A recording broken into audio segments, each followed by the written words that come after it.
we are able to feel more energy at Duriyam. Continue meditate at Duriyam.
Be blessed by the divine. We are going to conclude the meditation. Spread the energy all over the body. May the body and soul be purified.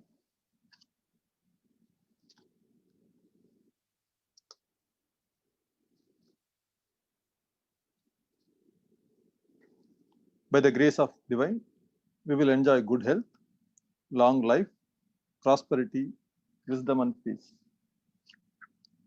By the grace of divine, we will enjoy good health, long life, prosperity, wisdom and peace. By the grace of divine, we will enjoy good health, long life, prosperity, wisdom and peace. Blessings. Bless your life partner. Mentally bring your life partner and do blessings.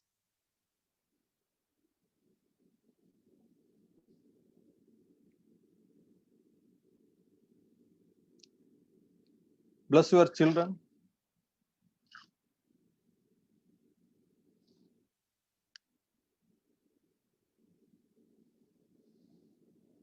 Bless your siblings.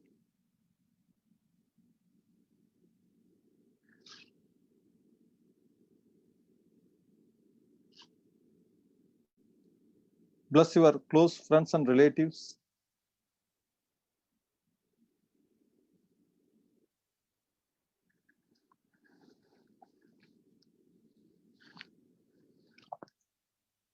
Bless your colleagues.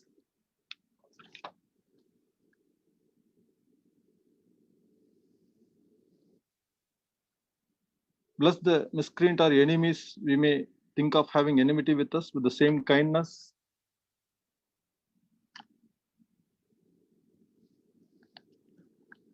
Let us bless the Vedatriyam propounded by Vedatri Maharshi. Be blessed by the divine. World Community Service Center. Be blessed by the divine. Temple of Consciousness at Ariyar. Be blessed by the divine. Doha and the Alcor Sky Trust Centers and their members and their families. Be blessed by the divine. Twofold moral principle. I in my life will not cause any harm to anybody, physically or mentally. I shall strive to remove the misery of other to extent possible. I in my life will not cause any harm to anybody, physically or mentally. I shall strive to remove the misery of other to extent possible. I in my life will not cause any harm to anybody, physically or mentally. I shall strive to remove the misery of other to extent possible. Special blessings. May the whole world get rid of corona pandemic issues. Be blessed by the divine. The Indian government and their people, be blessed by the divine. The government of Qatar and the people of Qatar, be blessed by the divine.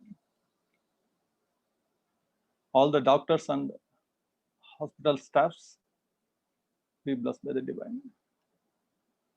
The police officials, district officials, collectors, farmers, and food supply chain people, be blessed by the divine. Invocation for world peace. May the leaders of every nation intuitively attain divine realization. The boundaries of all nations guarded by a force common to every country. May all men live without rancor or fear. Working for living, all wars disappear. May the people all over the world find lasting peace which fills their mind. Invocation for rain. May the rain be copious and lakes, ponds, rivers, and wells brim and overflow for the welfare of all. May peace prevail within us. May peace prevail around us.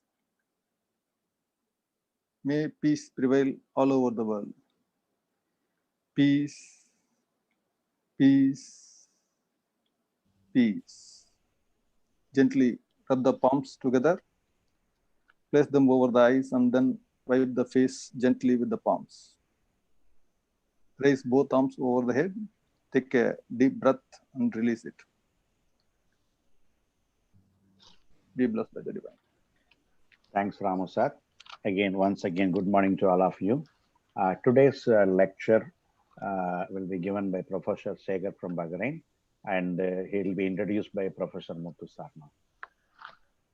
May the whole world enjoy prosperity, happiness, and peace. May the whole world enjoy prosperity, happiness, and peace. Be blessed by the divine. Good morning to every one of you. Nice to join you after a week. Today is a special day. We have a special guest from Sekar, from Bahrain, Professor Sekar. He is, just to give a small introduction about the speaker, he is an ME in engineering degree, and he completed MA in Yoga for Human Excellence, our Maharishi syllabus, in the year 2012. He has 38 years of experience, and out of that 16 years, and even now he has been living in Bahrain, working for Ministry of Bahrain Electricity and Water Ministry as an energy engineer. With the Sky system, since year 2000, he has been with our system, and since Bahrain Center was conceived and started year 2005, he has been servicing for Bahrain Sky Center. I had been to Bahrain from year 2007. I think whenever I go there, I used to stay with Sekar Ayya actually. And not only he, his wife, the entire family is doing great service, and the hospitality is so great whenever I go there. Even last year I was in Bahrain for an official trip, and I could get some chance to spend time with him. Such a nice team of people he has in Bahrain. That is simply because of his dedicated service. And his mother is also a Brahmanyani. His wife is a master, and his son and daughter both have attended foundation course in Aliyar. He has a grandson who is 5-year old, and Vedatriyam, he has been practicing Vedatriyam in all areas of life. And Maharishi used to tell that we have to transform the people towards world peace by changing ourselves. With that, people will get inspired, and then they change themselves. And he is such a role model. Following Vedatriyam principles, I can give tens of examples for his simplicity, loyalty, honesty, and humbleness, patience, and things like that. And he is a great thinker and also a very good speaker. Definitely there is no other qualification required to talk about Vedatriyam with us today. So we are very delighted to invite Professor Sekar to enlighten us today. Sekar sir, please, now it's yours. You can enlighten. Be blessed by the divine power. Thank you so much for your kind introduction. I shall remain to sustain to all the qualities that you elevated to me. So Vedatriyam really provides all the possibilities for every human being to remain in the state of self-realization and purity. I salute all my gurus in my walk of life, and particularly today, we all have a great guru, founder, father, the divine father, Vedatri Maharishi. Salute him and bring the divinity in this state to support me and everyone to share valuable knowledge about ourselves. Be blessed by the divine power. May the whole world enjoy prosperity, happiness, and peace. Good morning, dear friends. I really stand before you with a great honor and great pleasure.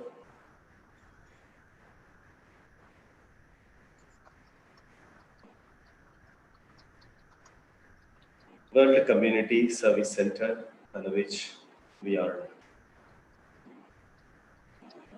teaching, practicing Simplified Kundalini Yoga, and in Tamil in the name of Manavala Kalai.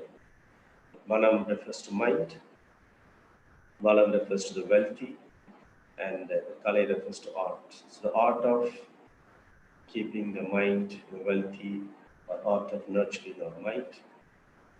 It's full and full of a scientific approach, with all the revelation from our great Guru,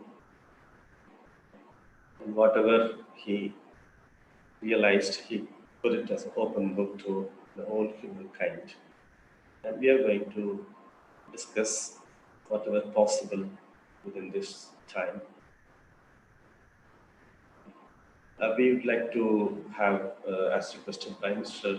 Professor Muthu, to a topic that we just had in Tamil session. So it was a wonderful title to coin it in Tamil. Let me put it in English the best possible. It just refers to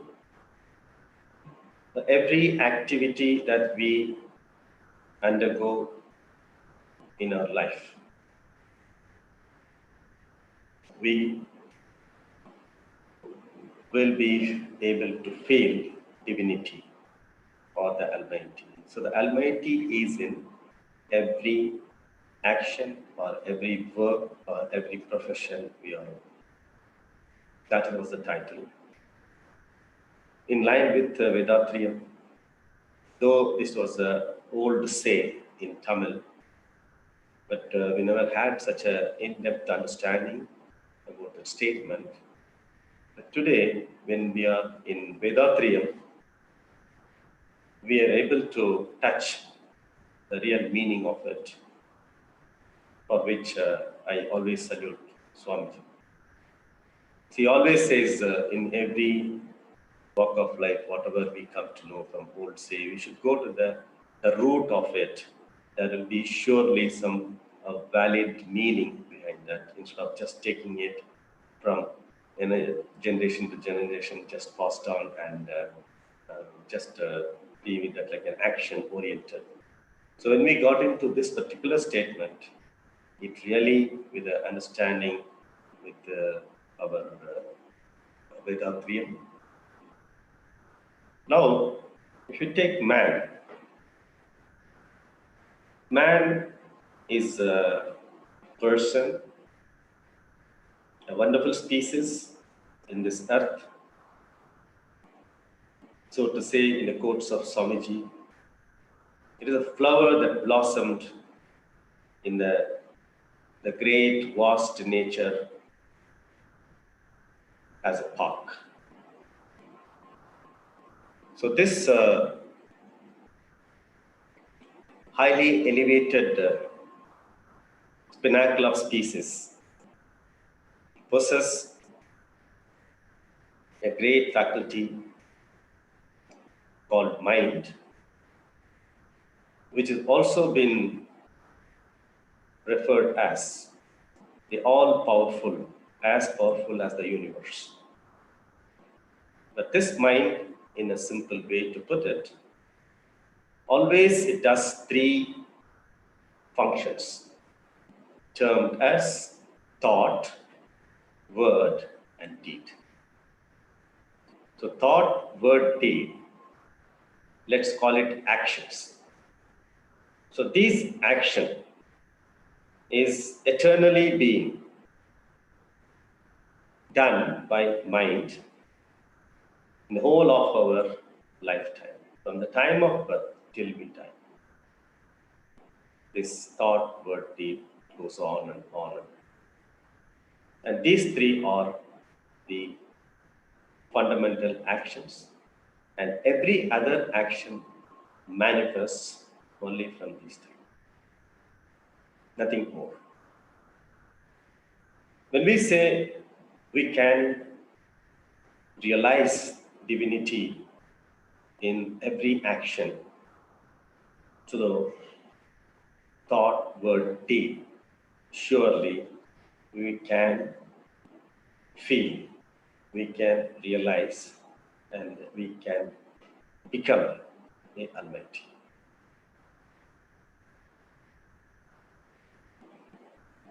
Always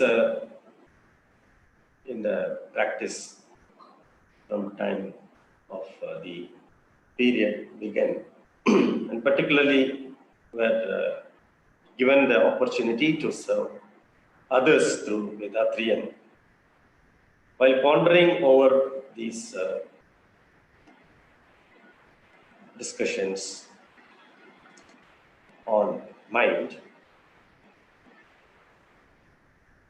after some time, we were able to feel that these three are very, very essential. Otherwise, we just choose to listen the topic and then we carry on with our day-to-day activity. But sometimes there was a flash while particularly, you consume your food. That gave me a real flash in my life that what I'm doing and what I've been doing all these years and what is now, why this kind of focus now within me. And that elevated me to a clear understanding about the functions of the mind. If you see when we say we live, we are alive with this physical body, it is possible only with food. And whenever we are hungry, can be satisfied only with food, not with any other commodity. So to satisfy hunger, we have to consume food. So say, consumption of food from time immemorial is an inevitable activity in every living being and also in human. But the difference between other living beings and human is that the other living being does this action only when in need. Whereas human, this consumption of food action is done most of the time when even there is no need for it. The need is nothing but the feel of your hunger. But it's not being respected that way. So that is the first quality that the human have to imbibe, that the consumption of food should take place only when it is needed. So the need is signified by our feel, which is hunger. Now, when that prompted me, then I just tried to practice it for some time, because all other time we only talk about it like I'm talking today. The same we've been given lectures for so many days and hours. But only one fine morning I could realize that, no, this function, this activity of the mind, I have to focus. So is it my thought or is it my real feeling that I must consume food? So that I'm putting it in front of you today, that the concept or the truth said by our ancestors that you can realize divinity or Almighty in every action of yours. This is the basic and fundamental and the only action I feel that prompted me to quickly try to understand the other tenets of Veda 3. So here, as I told you, we just touch or catch this particular food activity that is going to elevate us in all modes of life. It may look different for you. It may look, what is this so simple thing? Is it so much? Yes, true. Because from the day we born and we are today, our body is the transformation of food. Because we have consumed tons of food if you calculate. But we are in a particular weight and particular form, the physical body. But it's only significant the physical body. But the food doesn't end there, not just growing your body. Our whole body is of a chemical chastening. Everything changes chemically. And that chemical changes everything in us. More importantly, our characters. So from the time, let's not focus on what kind of food, but I'm telling about how the food should be taken, what the objective behind it. So is it based on our feeling, which prompts you as a need to satisfy, or is it because of the habit, or is it because of the environment, or is it because of others' influence? So these 4 parameters really to be focused to exactly feel the true divinity in us. Of course, every result of an action is almighty. But can we just allow all the actions to go on, and then you also feel the result, not only pleasure, even the pain, misery is also continuously happening to us. So in the case of human, it should not happen having attained this level of intellectual capability or the other bravery actions which we see. Any animal 1,000 years before is still an animal. There is no change, a bit of a change in it. Whereas one man from 1,000 years, we have reached the leaps and bounds of exploring the nature, transforming the natural resources into our to provide a comfort or lifestyle in all forms, including the technology with which we are now connected today. So these are all the greatness of our human mind, which does the same thought, word, deed. But there is also 180-degree opposite side.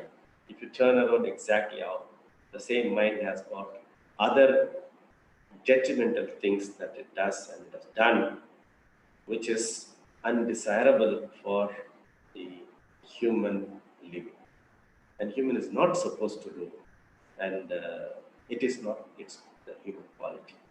Actually, in childhood, when we are learning subjects, we have been taught with some, the illustrations with pictures and images of the nature, the species, plant, etc., like an animal, and showing a dog and dog barks, and it has got the gratitude and awareness, all those things. Like that, for each animal, we go on, define the characteristic.